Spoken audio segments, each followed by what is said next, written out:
Sexual reproductive health and rights issues are core, not just women's rights, but human rights.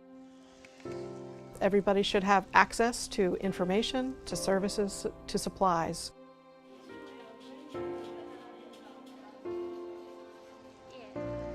There are lots of barriers and things that we need to work through, but U.S. policy should be consistent. It should not come and go on the whim of who's in the White House.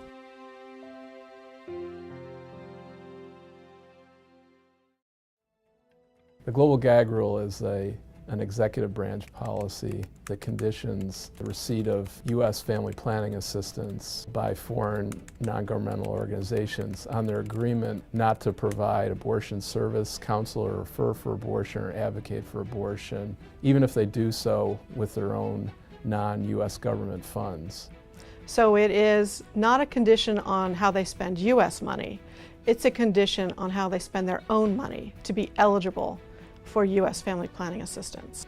Permanently preventing the reimposition of the gag rule is extremely important to both the work of the PAI and the organizations that we work with in the field that are delivering family planning and reproductive health care services. The Global Gag Rule is un-American in the most basic way and interferes with free speech, democracy, access to services. Ronald Reagan was the first Republican president elected under a anti-choice party platform. Anti-abortion groups looked to President Reagan to deliver on his pro-life position. The Global Gag Rule came about in 1984 in preparation for the International Conference on Population in Mexico City that was scheduled for August of that year. The proponents of this policy maintain that it's only about ensuring that no U.S. money goes to abortion, when in fact it is all about starving the most effective family planning providers in developing countries. The Global Gag Rule has developed into a political football over the years, in place during Republican administrations and rescinded during Democratic administrations. It has gone back and forth multiple times. It's important to remember that except for 1 year, the Global Gag Rule has only been an executive branch policy. It's never been in legislation.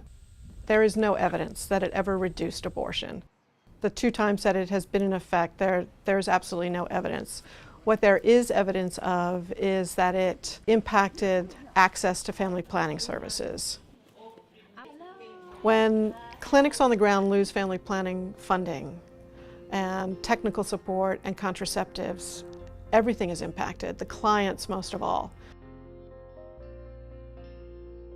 In 2001, soon after the gag rule was reimposed, we decided that we really needed to go in country to document, to follow the policy.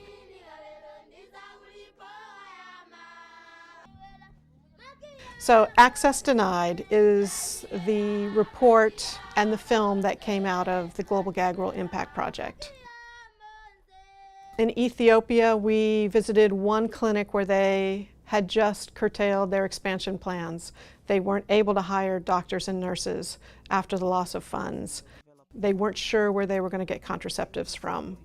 Another clinic in rural Kenya closed completely. It had housed a well baby center.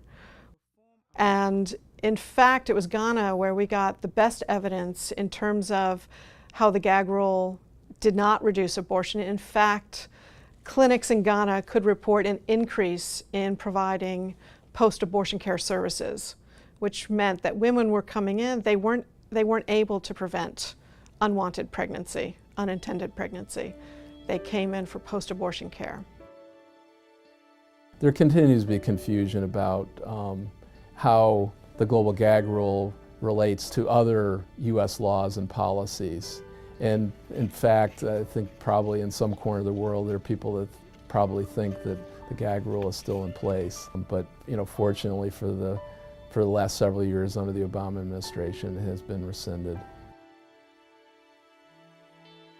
one can fully expect that one of the first official acts of the next Republican president will be to reimpose the gag rule as a symbol of his or her fealty to the anti-abortion movement. Already we're hearing organizations thinking about the election. We're hearing this from colleagues at country level.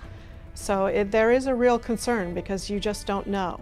And it makes it difficult to invest in big programs and really do the outreach you want to do, and you're uncertain as to whether it will be able to continue.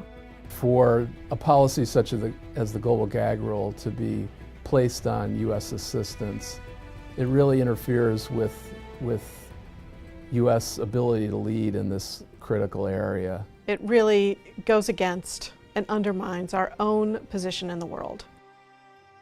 It is so inconsistent, it is so out of place with U.S. policy and who we are as an American people.